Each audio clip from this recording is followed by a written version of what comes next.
தினம்தோறும் விளக்கேற்ற நல்ல எண்ணெய், இதயம் நல்லெண்ணெய்.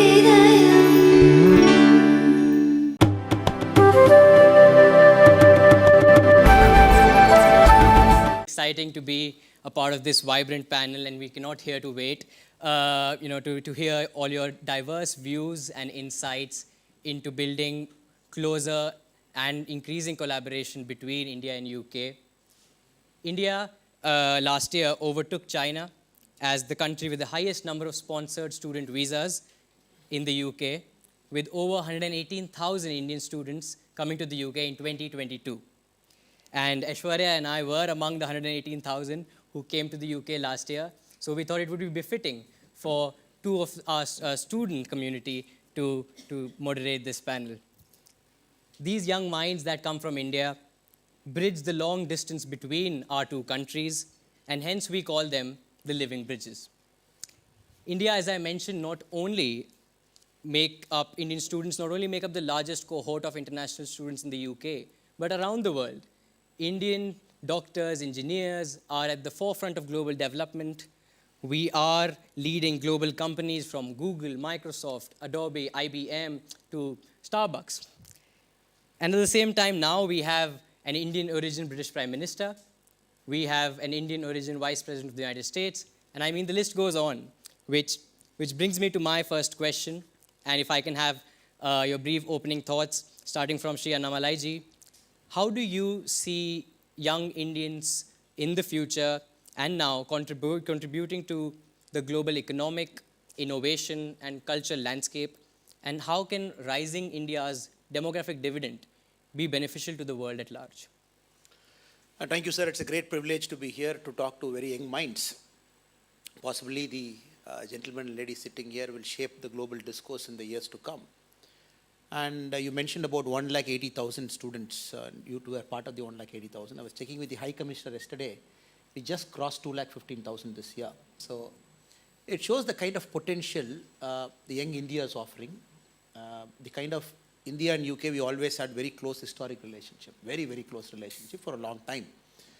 And especially what one end we are seeing India as a growing economic powerhouse, $3.6 trillion economy, growing very, very fast. We just became the world's most populous nation, 142 crore. And 66% of our population is below the age of 35. Just believe it, below the age of 35, 66% of our population. If you look at the Fortune 500 companies in the world, 60 companies out of 500, they have an Indian origin CEO. The number 2, the number 3, the Google and Microsoft, they all have an Indian origin CEO.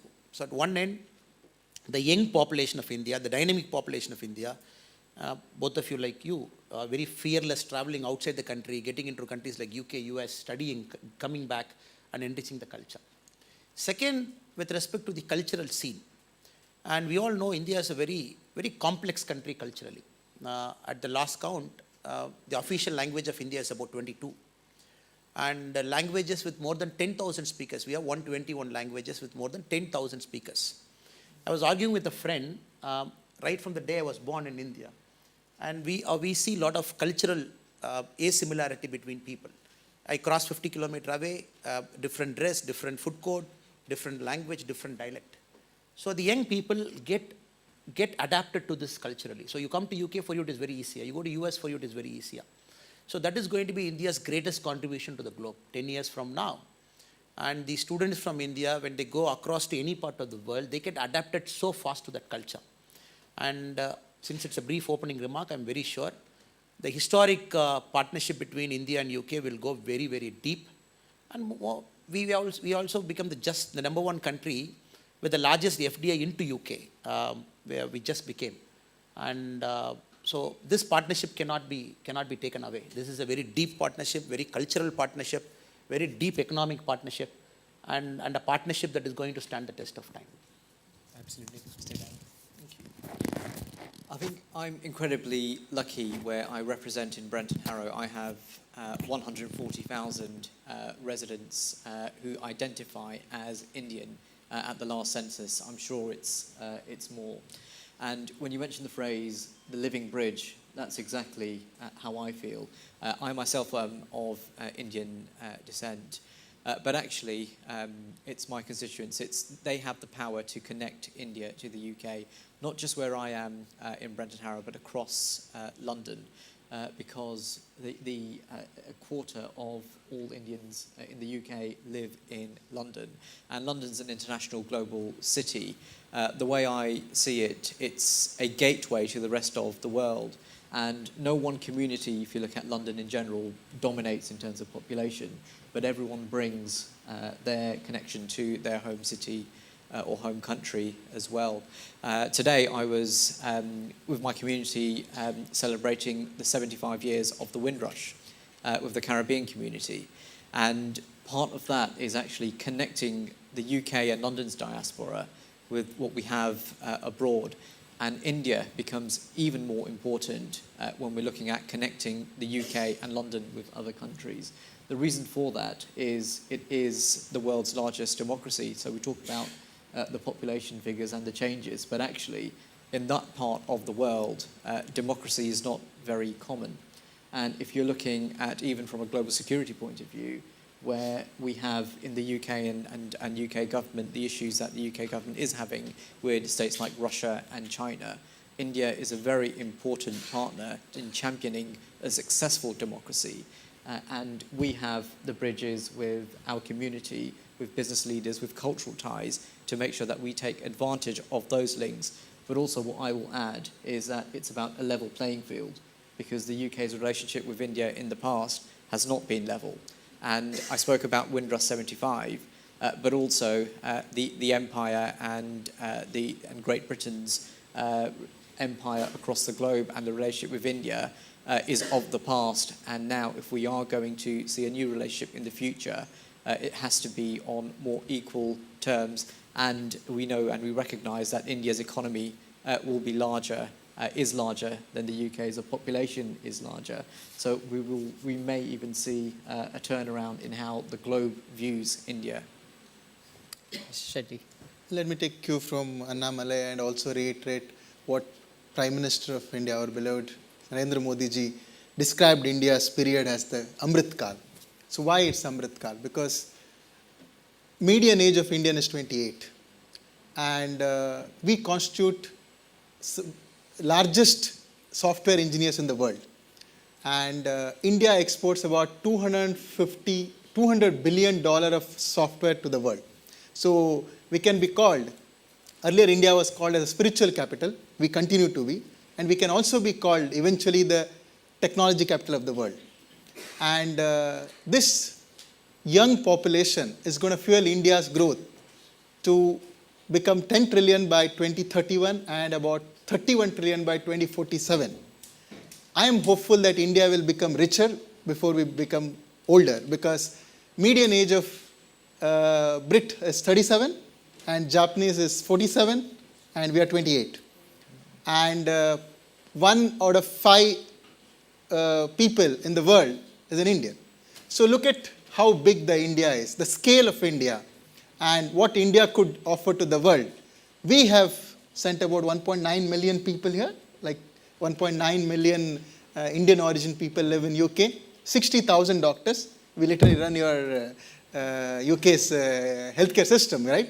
So, well, India and UK's relationship is quite interesting, because we had 275 years and we know each other very well. So, we know very well.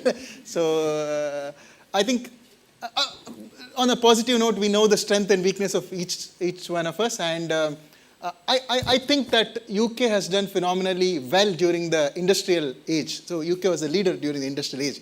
But UK lost it during the digital age. Let me put it in word, because we are much ahead. If you have to pick 3 countries which are ahead in technology, which is US, China, and India. So because we are large, we are scale. So I think while I was coming here, one of our common friend, Mohandas Pai, which is Annamalai, he called me and he said, this India Global Forum, you should tell Manoj, I think Manoj is here, he is listening, that India and UK should launch the India-UK Digital Partnership Mission. So I think Manoj should take it to the Prime Minister of India, and Annamalai should take it to our Prime Minister, Narendra Modi ji. Because there's something to look forward to, because of course, population-wise, you are 65 million is as good as Karnataka, so we are 65 million in Karnataka.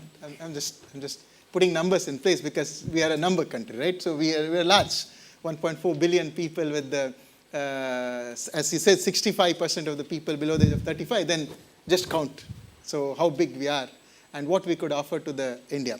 And India's digital economy is 1 trillion.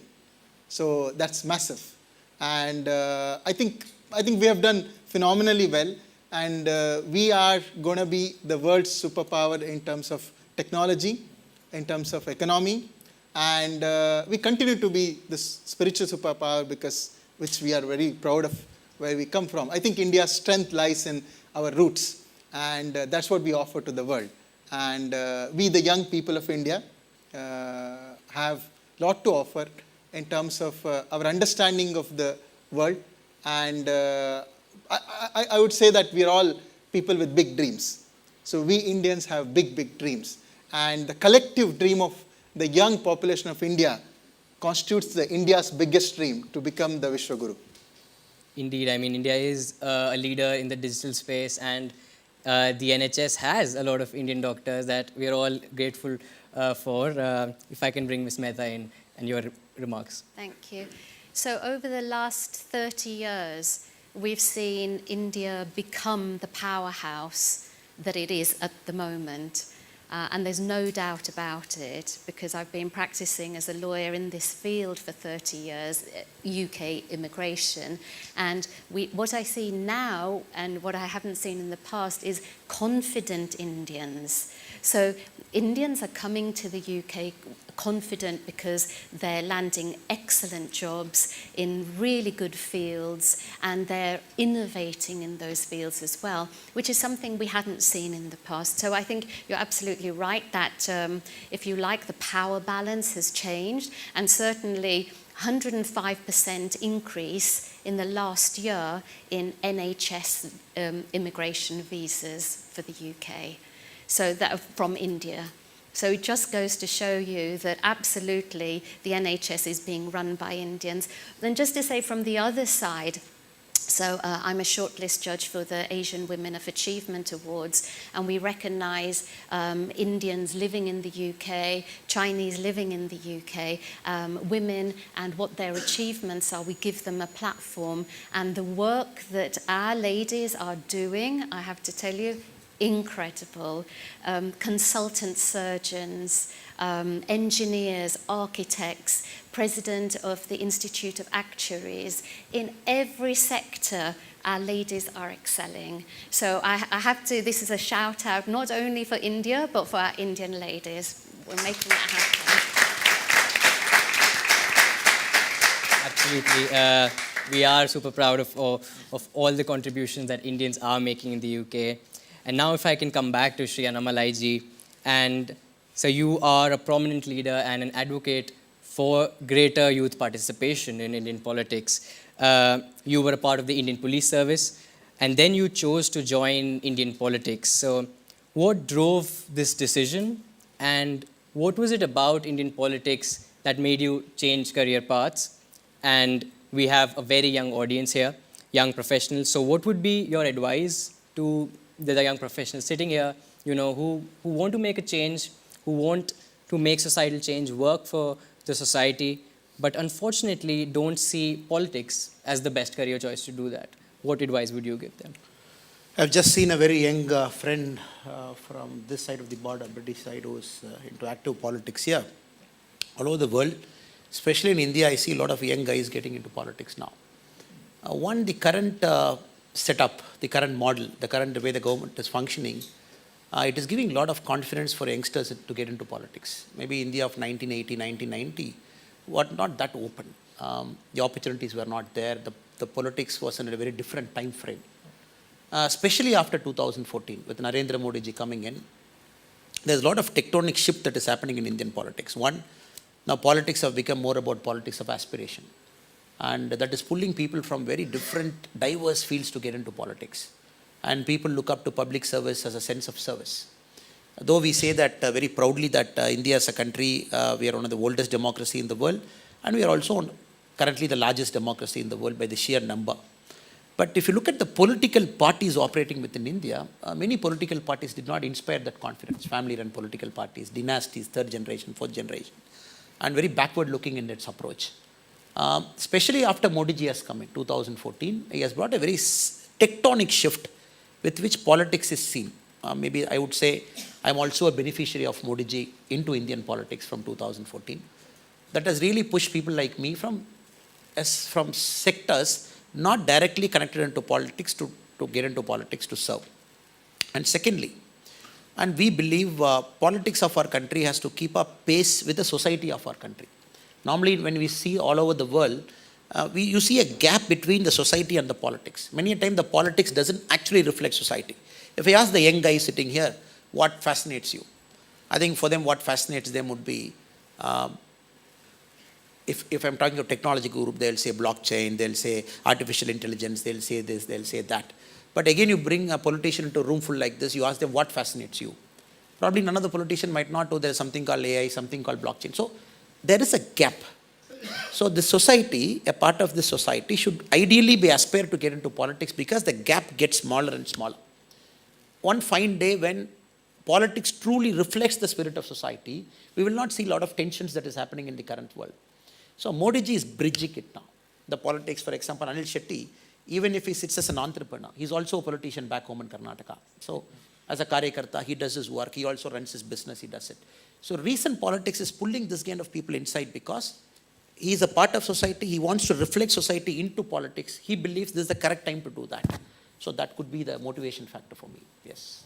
Thank you, Shri Annamalai ji. Indeed, bridging the gap between society and politics is an ideal that we seek to achieve, and creating a more inclusive political atmosphere so that the youth feel confident to choose it as a career option is an ideal that we hope to achieve.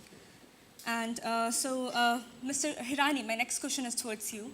Brent and Harrow are known for their cosmopolitan environments. So as a councillor of the London Assembly representing these two constituencies, how do you foster an inclusive atmosphere that celebrates and assimilates the diverse cultures, traditions, and languages of the Indian diaspora, as well as promoting harmony and unity among different communities that exist there? So how do you ensure that bridge sustains? Especially you were elected to the council during 2021, if I'm right, and it was the time that was complicated by pandemic. So how did you still ensure that community building efforts are going on? Yeah. So first of all, I think I'll address something that both of my partners next to me have said about age and youth, because that youth engagement is also important. But I'm also learning about your stats on the mean ages. So in the UK, I'm young, but in India, I'd be old, age of 28. But I think with me, it's about engagement. So before I was elected as an assembly member to City Hall, I was actually a local councillor as well in the London Borough of Brent before going on to the regional body at the London Assembly. That gave me a bit of a head start because campaigning during the pandemic was very, impossible. But we had to do it in different ways. That's video meetings, telephone canvassing, and then as restrictions opened up, we were able to leaflet and get our message out to communities. So engagement was very, very difficult if you were starting from a base of zero. But thankfully I had that advantage previously with my work in communities. And also, I think where I am, we have a population that is engaged within different communities as well. And one thing I will say about the political leaders where I am, whether it's the MPs or councillors from all political parties, we engage with all different communities as well. And that's how we make sure that we can have a harmonious society and that we are speaking to everyone that we represent. Although I am of Indian origin, I am a representative of all communities in my area. Yes, I have that advantage, but it's only because of that actually I work with political leaders that are of different backgrounds as well. So where I am at City Hall, I work with a Mayor of London of Pakistani origin, and obviously me of Indian origin, but we work together across all communities. And by getting political leaders and faith leaders and community leaders on board from people who have no faith or all faiths, that's how we make sure that we keep the engagement going we are practical as well. So when we know that we have organisations that have issues or people that have issues that they want taken forward, whether it's planning permission for temples and community groups wanting new centres or setting up new projects, because that was one advantage of the COVID period. Locally, where I am, where I was a councillor in Brent, I was also the cabinet member for public health during the first wave of the pandemic. And what I was able to do was work across communities because of issues like vaccine hesitancy, or also getting the message out to communities on public health around what the guidance was. We worked with faith leaders to say, in terms of the NHS or the council, it's very difficult for them to engage with communities they have little engagement with. But we work with those community leaders to get the spiritual leaders out to give the right messages according to government guidance so that we could keep that engagement going. Indeed, Mr. Hirani, I'm myself a resident of Harrow, and having lived there for 9 months, I can say that the voices of the Indian communities have been heard pretty well, and not only Indian communities, but all the diaspora that lives there. And yeah, so coming on to the technical aspects of immigration, Shamila, India and UK have a very dynamic relation, and the past few years have seen significant strides post-Brexit, and especially with reference to the ongoing free trade agreement negotiation between the two countries. So how do you think has the post-Brexit dynamics influenced immigration policies and regulations in the UK, particularly for young Indians? And how would the free trade agreement dynamic further impact young Indians who are considering to migrate to the UK? Post-COVID was a very interesting time because the UK had lost not only a lot of Europeans as at 31st December 2020 when Brexit happened, but also those are Europeans who didn't come back to the UK because COVID had taught them perhaps they wanted to stay with their families, stay in their own countries. So it was a double whammy for the UK, a loss of many, many workers, and also how to pick ourselves up from COVID and how to rebuild, in a sense, our economy in much the same way as every other country in the world. And so what we saw Boris Johnson do, and partly he had to do this because he was the one who drove Brexit to happen, he opened the immigration borders, if you like, by extending immigration categories so that, for example, skilled workers, we've had a 63% increase in the number of Indian skilled workers coming to the UK. And as I said last year, 105% increase in NHS workers coming from India to the UK. So there's been a benefit to the UK for sure. I think there's a benefit to India for young Indians to come to the UK. My personal concern, a slight concern, so I need to hear more, is really, is there a brain drain? Are we draining India of its very best people? I would hope not. And so to your second point, this is the free trade agreement is, I think, where a lot of the sort of interaction and the benefits on both sides are actually going to happen, and we're going to see that will be the consequence if that trade agreement comes off. And from the current Prime Minister's side, we see that sort of welcome increase in visa categories with young Indian professionals category. 2,400 Indians were eligible and were granted their visas. They're able to apply in a ballot every February, and that was oversubscribed. So, and you know, because all they have to have is a degree and they can come and work here. One thing I'd like to see is more young Indians come here to set up their own businesses. Because that's those immigration categories, global talent, innovator founder, scale up. We're not seeing yet that come through. But I think it's a matter of time, because I think it's about confidence, and I think it's about firstly coming to the UK, seeing what it's like, finding your feet in the same way that we would if we came to work in Mumbai, and from there I think comes entrepreneurship. But at the moment, we're seeing a very open immigration system. Certainly, for the last few years, the most open I've ever seen it.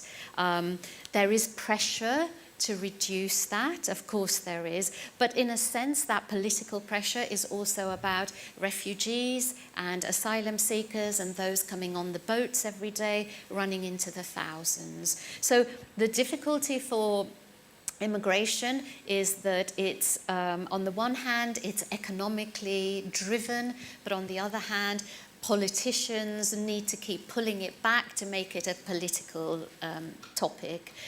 My own view is that immigration should always sit in the economic sector. And there's an organisation called the Migration Advisory Committee, and originally when they were set up, they were designed to actually look at the economics to see where the shortages lay, and to therefore encourage visa applicants in those sectors, in those occupations. But they've kind of been dumbed down by the politicians year after year. So let's see, it's very interesting. There's a theory that if you open the UK borders, immigration won't go into free fall, it will actually land correctly, because employers will drive this by picking the best and the brightest from wherever they want to, from anywhere in the world. And we're seeing a little bit of that at the moment. There's no requirement for an employer to advertise the role. They can just choose whoever they want to, satisfy themselves that the vacancy is genuine and that they've selected the person for genuine reasons, and that's all. And I think we're one of the only countries in the world who has that level of open system. So I think it's all to play for, but someone needs to tell me that we're not draining India. Please. UK has two options. Either you allow more Indians to come in to develop UK, or you Britishers should produce more kids so that you will have a median age of 28. So you have to, And that's not going to happen. That's not going to happen. Then allow anytime Indians soon. to come in. So India produces 1.5 million engineers every year.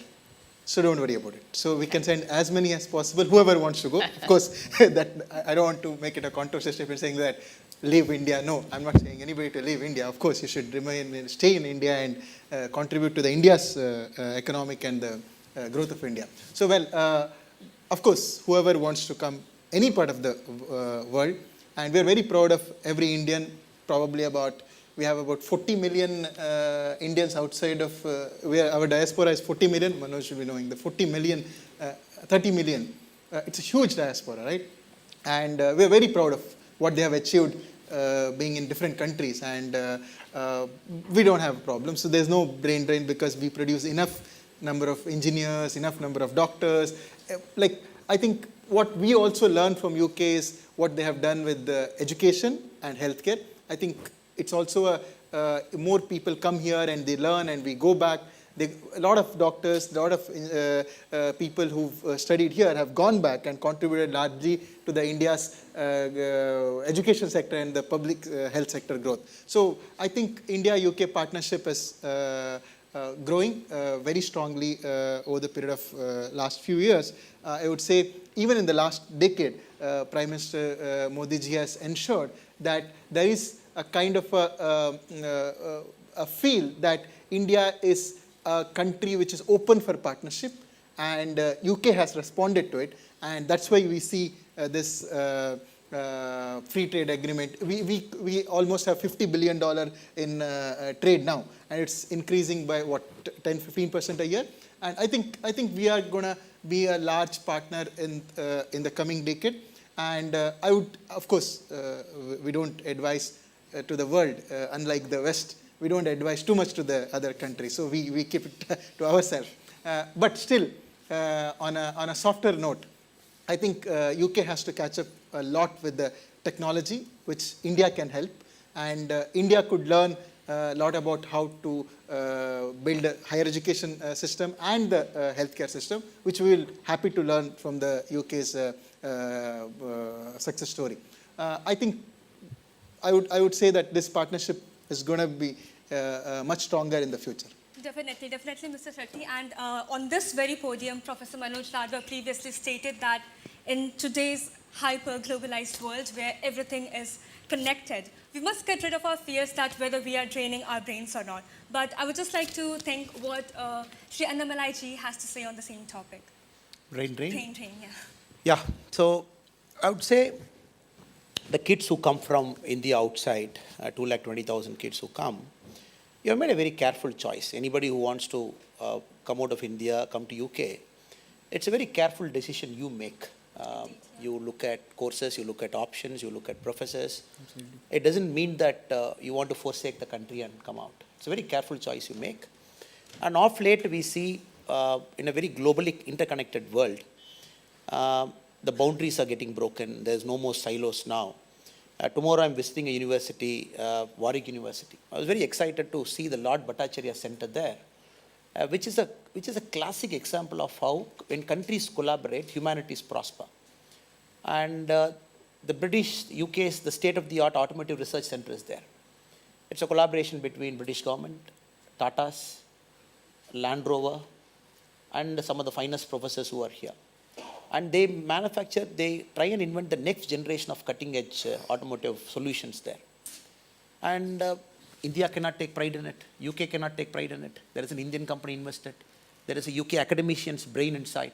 So the future is going to be like this. So no more we can argue about this country, that country. It is more about collectively when you come out of the border, your consciousness gets improved. You learn so much. And even if you choose to work in UK after education, possibly both of you sitting here, but still it is not going to be India's loss because you are improving the world economy and we are getting your remittances back to our country. And more importantly, one fine day you might decide after 10 years, 20 years, you might like to come back to India. And thanks to UK, which has enriched you, which has added so much, the country, we should be grateful to UK also because the country is so gratefully allowing its borders to be open. A country that is not preventing anybody from coming in, the country that is sharing its resources, that is treating every single person entering into UK absolutely, equally, well-deservingly, right? So I would say it's a model. And 20 years from now, the country's border silos will go. It is more about what are you adding to the global human consciousness? What are you adding to the world economy? So I actually don't have a problem with brain drain. Absolutely. I mean, not only our remittances, but we as young professionals are motivated to get back to India, work for the Indian society and the Indian cause. And as you rightly mentioned, we're all global citizens now in this global village. As the motto this year is Vasudhaiva Kutumbakam, and we are all one. And so there are no Indians moving out of the borders. It is for a greater cause. Due to time constraints, we'll probably take 2 to 3 questions from the audience. If anyone has a questions, and we can have a mic in the audience. And please, if I can request you to keep your question brief and let's avoid comments and remarks, but a quick question. If I can start with that gentleman there. Can you hear me? Is this, okay? Yes. Yeah. Good evening to everyone. My name is Karthik. I'm a student at the London School of Economics. Annamalai அவர்களுக்கு வணக்கம். தமிழ் சென்னையிலேருந்து வந்திருக்கேன். அதனால உங்களை பார்க்கறதுக்கு ரொம்ப சந்தோஷமா இருக்கு. Yeah, I'm translating now. Don't worry. So my question really is to all members of this panel, because despite the fact that we've talked about these counter-hegemonic forces of youth being really challenging the status quo, in many ways we see that they still have this traditional aspect of both in terms of politics or in the economy, still preventing this kind of rapid change. For example, if we look at the way in which older voters in the UK dominate politics in terms of the importance that they have in certain groups like the Conservative Party, or we look at the fact that the failure of non-ADMK or DMK parties to break through in Tamil Nadu, for example, there has been the importance and the hegemonic power of pre-existing strengths and coalitions seems hard to change fundamentally. And what is your opinion on this? Do you think it's a temporary thing or more something that happens over time that, will continue to exist? Thank you. Who will take? Do you want to go? I'm happy to go first. Vanakkam. As I've learned all the different ways of welcoming different communities in my patch, but I think in the UK politics is very cyclical. So you tend to get 10 to 15 years of one particular party in power, whether that's locally, national, regionally, and then switching over to another. I think let's say as an Indian community or Indian diaspora, I think it's always, and I'm taking sort of my political beliefs out of it, but it's really important that you engage with all political parties because that engagement is needed to keep that conversation and keep that bridge going. I know as part of this forum, I know obviously Sir Keir Starmer, who's the leader of my party, is speaking on Monday. But it's about making sure that engagement at all levels between some of those community leaders, but also people on the ground, stays constant. One thing that I have found is that, and I'll be honest, my political party has suffered in terms of parliamentary elections with the India diaspora, and that connection wasn't there. Locally, we didn't feel that. So when it came to local elections or regional elections, because we were on the ground engaging with the issues and engaging with those communities, we didn't tend to feel it on the local level. But the onus is not just on the community; it's on politicians as well.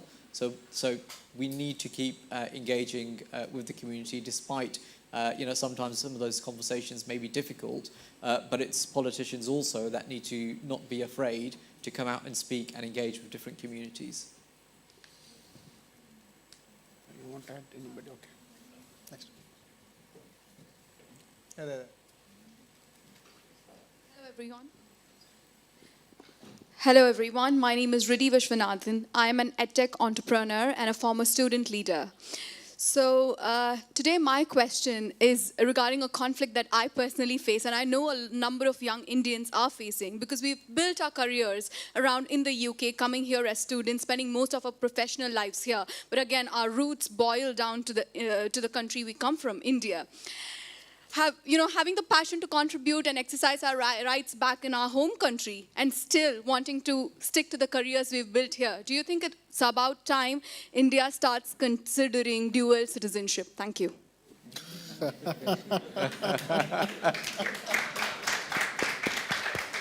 you want to respond to that? Thank you so much. I really appreciate your question, because when I see a lot of friends here, they have this emotional conflict right inside. Last 2-3 days, I'm meeting a lot of my friends here. They come from India, people 10 years before, somebody 15 years before. But there is that longing to come back to our country. But at the same time, they are very well, have stable jobs here, families settled, kids are studying. But you know India is a populous country, 142 crore. And the politics of identity is changing very fast. Because we are coming to the politics of identity. It doesn't mean that you have come out of country 10 years before, you have come and settled in UK. You might have a conflict and you might love both countries equally, but you want to have a say in the way India is governed. You might want to have your voice in that country, but you might like to have an economic voice in UK. It's perfectly fine. I'm sure India has to listen to voices like you. It's very clear. And India is also rapidly changing. And like Manojji was telling, it's 3.1 crore, 31 million diaspora. The government has just come up with PIO card. That was unthinkable many decades back. Now PIO has come in. And now for the very first time, we see after Modi ji has come in, the diasporas are celebrated.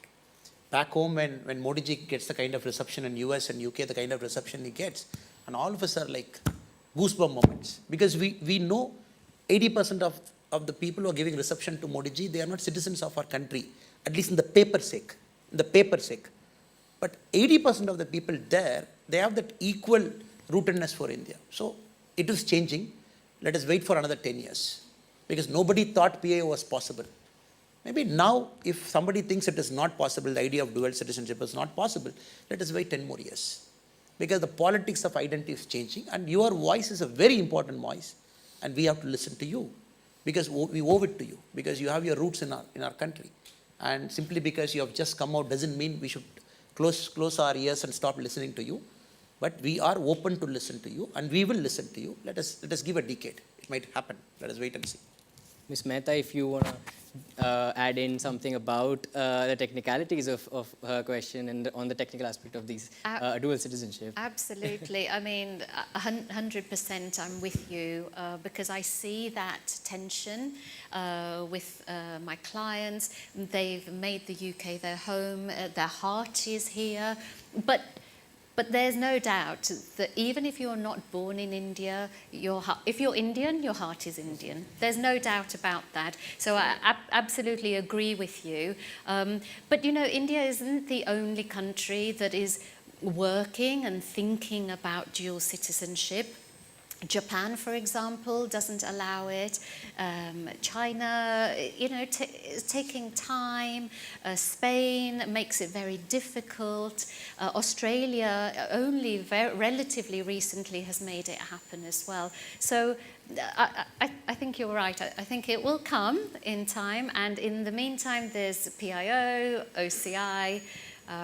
But there are hoops that I know my clients jump through to get their British passport, relinquish the Indian passport, and then get the OCI. And it shouldn't be like that, but I think it will come. Perfect. Thank you so much. And we'll have one last question from gentleman in the orange shirt. Hello everyone, I am Jaideep Bansal. I'm a chartered accountant and doing my master's in law from King's College London.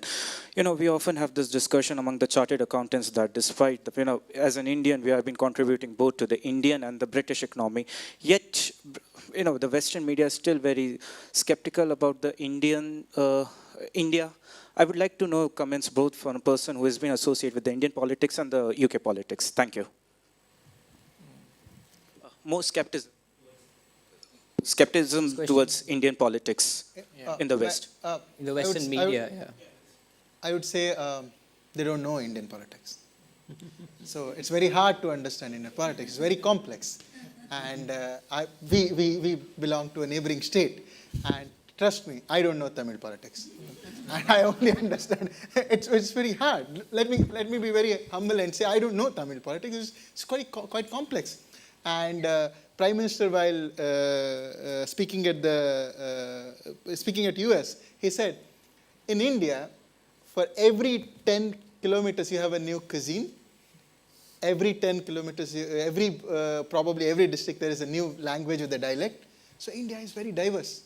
It's impossible for anybody to understand India so well and Indian politics so well. It's not possible, especially the Western media, and I don't want to get into the negative aspect of it.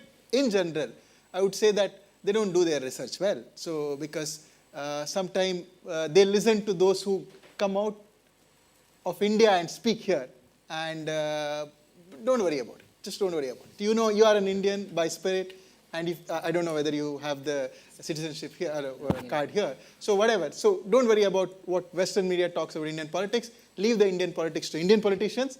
We'll handle it. And you also being an Indian, just don't bother. Just listen. Mr. Hirani, if you want to add something to that. I will. I think the media in general in this country is a very difficult nut to crack because if you look at not just how it views India politics, but actually how it interferes with politics in this country as well. So if you look at the owners of the newspapers, they have their relationship with political parties with a certain viewpoint, and then they are trying to channel that through their medium. So as much as people like to believe in a free press or a press that is independent, in this country it's very intertwined and mixed. It's a deep-rooted cultural issue in this country in terms of how the media moguls basically are cooperating with some of the political parties. My political party also benefits from that with certain newspapers as well.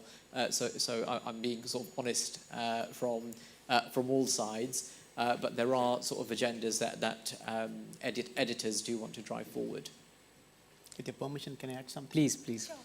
Just to add to both of my friends' very insightful answers, one thing we have to understand, especially from the Western side, anybody who's skeptical of Indian politics should understand Indian democracy is very deep-rooted. It is very old, and 1,000 years, 1,200 years before, we had a very democratic way of village councils, democratic way of panchayat elections, even during the Chola period. So it's very deeply democratic country. It is in our DNA. We have to understand that. So any assessment of Indian politics should come with this basic belief that democracy is heavily intertwined in India's DNA. Second, it's a very complex country. As we mentioned, 22 official languages. 121 languages are spoken by 10,000 people and more. If you count our dialects and small languages, it is more than 20,000, the dialects.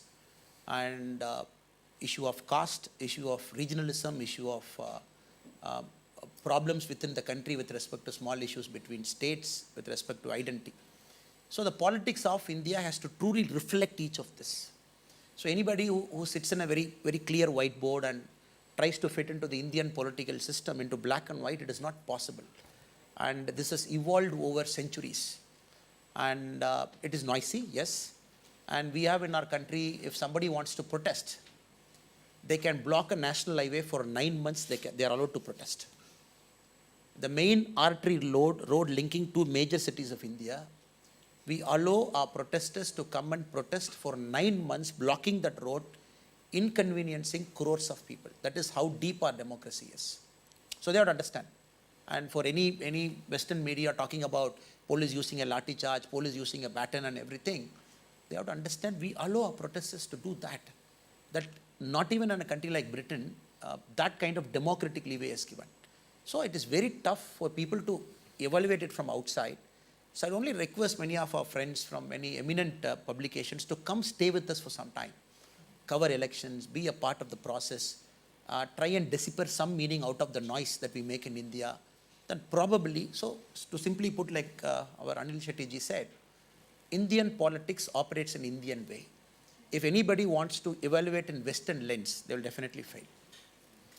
Well, on that note, I would like to thank all our esteemed panelists for providing such insightful and thought-provoking responses, truly enriching our discussion here, and with your expertise and diverse perspectives. Please join me in thanking Shri Annamalai ji, Mr. Krupesh Hirani, Mr. Anil Shetty, and Ms. Sharmila Mehta. And this also brings us to the end of our Young Leaders Forum. On behalf of Young Leaders Forum and all the inspiring young minds gathered here today, I would like to express my heartfelt gratitude to all of you for being a part of this remarkable forum. We are immensely, to start with, grateful to Professor Manoj Ladwa for giving us this platform and sharing his valuable insights with us. Sir, your guidance has been a tremendous source for inspiration for all of us.